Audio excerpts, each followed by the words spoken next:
आज का हमारा टॉपिक है इकोटोन एंड एज इफ़ेक्ट। तो सबसे पहले हम लोग समझते हैं कि इकोटोन किसे कहते हैं। तो जब दो अलग अलग इकोसिस्टम एक ही स्थान पर मिलती है तो जो मिलन स्थल है उस स्थल को इकोटोन कहा जाता है। अब इकोटोन जो होती है उसमें स्पीसीज डाइवर्सिटी काफ़ी अधिक होती है। स्पीसीज डाइवर्सिटी का मतलब हो गया कि वहाँ जो है जीव जंतु, पेड़ पौधे, कीट, सूक्ष्म जीव इत्यादि की संख्याएं जो है काफ़ी अधिक होने के साथ साथ काफ़ी विविध भी होती है, डाइवर्स भी होती है। उस क्षेत्र में स्पीसीज डाइवर्सिटी काफ़ी अधिक होती है। अब हम एक एग्जाम्पल से इसको हम समझाते हैं आपको। जैसे कि मान लीजिए ये आपके बुक पर एक फिगर दिया हुआ है। ये देखिए, मान लीजिए ये एक स्थलीय पारितंत्र है। स्थलीय पारितंत्र यहाँ पर जो है स्थल पर रहने वाले जीव जंतु, पेड़ पौधे, कीट इत्यादि हैं। और ये है एक जलीय पारितंत्र है जो कि मानिए कि ये दूसरा पारितंत्र है। यहाँ पर जल में रहने वाले प्रजातियाँ हैं। अब इस दोनों का जो है मान लीजिए कि मिलन स्थल है ये, तो इस क्षेत्र को हम लोग जो कहेंगे, इस क्षेत्र को कहेंगे इकोटोन। तो जब स्थलीय पारितंत्र और जलीय पारितंत्र दोनों एक ही स्थान पर मिलेगी तो वहाँ पर जो स्थल हो जाएगा वो एक दलदली भूमि हो जाएगी। तो यहाँ पर जो दलदली भूमि है ये दो पारितंत्र का मिलन स्थल है। यहाँ पर स्पीसीज डाइवर्सिटी जो है काफ़ी अधिक होगी। यहाँ जल में रहने वाली प्रजातियाँ भी मिल जाएगी आपको और स्थल पर भी रहने वाली प्रजातियाँ मिल जाएगी। साथ ही साथ अन्य प्रजातियाँ भी इस क्षेत्र में आपको मिलेगी। तो इकोटोन का मतलब हो गया कि जब दो अलग अलग इकोसिस्टम एक ही स्थान पर मिलती है तो उस क्षेत्र को, उस स्थल को हम लोग इकोटोन कहते हैं। अब एक और एग्जाम्पल समझिए आप। जैसे कि आप लोग मैंग्रोव वन के बारे में जानते हैं, तो मैंग्रोव वन जो है वो मैंग्रोव वन समुद्र के किनारे पर है। तो समुद्र के किनारे पर है तो उधर से एक जलीय पारितंत्र है और इधर से जो है स्थलीय पारितंत्र है। वहाँ पर आप देखिए मैंग्रोव वन जो होता है वो काफ़ी स्पीसीज डाइवर्सिटी उसमें होती है। काफ़ी प्रकार के उस क्षेत्र में जीव जंतु, पेड़ पौधे इत्यादि पाए जाते हैं। तो जहाँ पर भी दो अलग इकोसिस्टम का मिलन होगा वो स्थल इकोटोन कहलाएगा।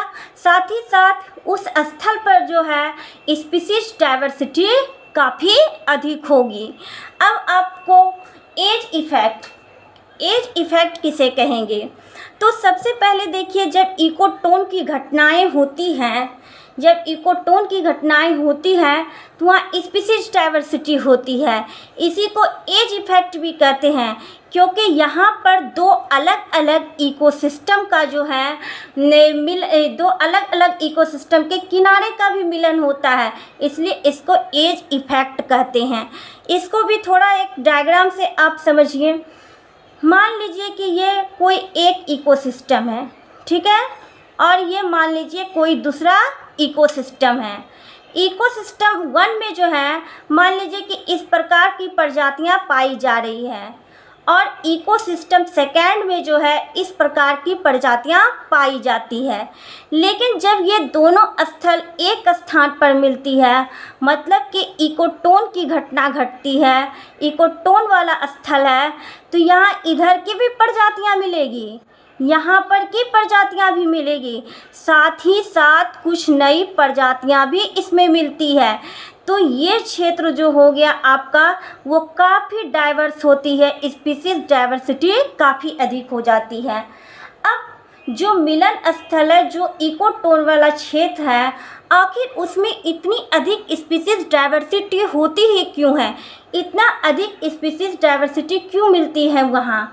तो सबसे पहले तो आप ये देखिए कि दो अलग अलग इकोसिस्टम के जो रिसोर्सेज हैं, जो संसाधन हैं, वो उस स्थान पर मिल जाती है। दो अलग अलग इकोसिस्टम का जो संसाधन है उस क्षेत्र में मिलती है।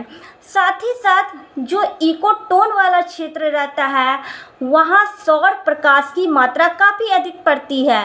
सौर प्रकाश काफ़ी अधिक मिलने के कारण पेड़ पौधे पादप इत्यादि जो जल्दी जल्दी वृद्धि करती है, और वृद्धि करने के कारण उस पर निर्भर रहने वाले कीट पतंगों की संख्या भी बढ़ जाती है, और इस तरह से उत्पादक की संख्या बढ़ने के कारण वहाँ पर जो खाद्य श्रृंखला है, जो उपभोक्ताएं हैं, उनकी भी संख्या बढ़ती जाती है खाद्य श्रृंखला में, तो जिसके कारण वहाँ पर प्रजातियाँ अधिक मिलती है। सबसे पहले तो सौर प्रकाश मिला।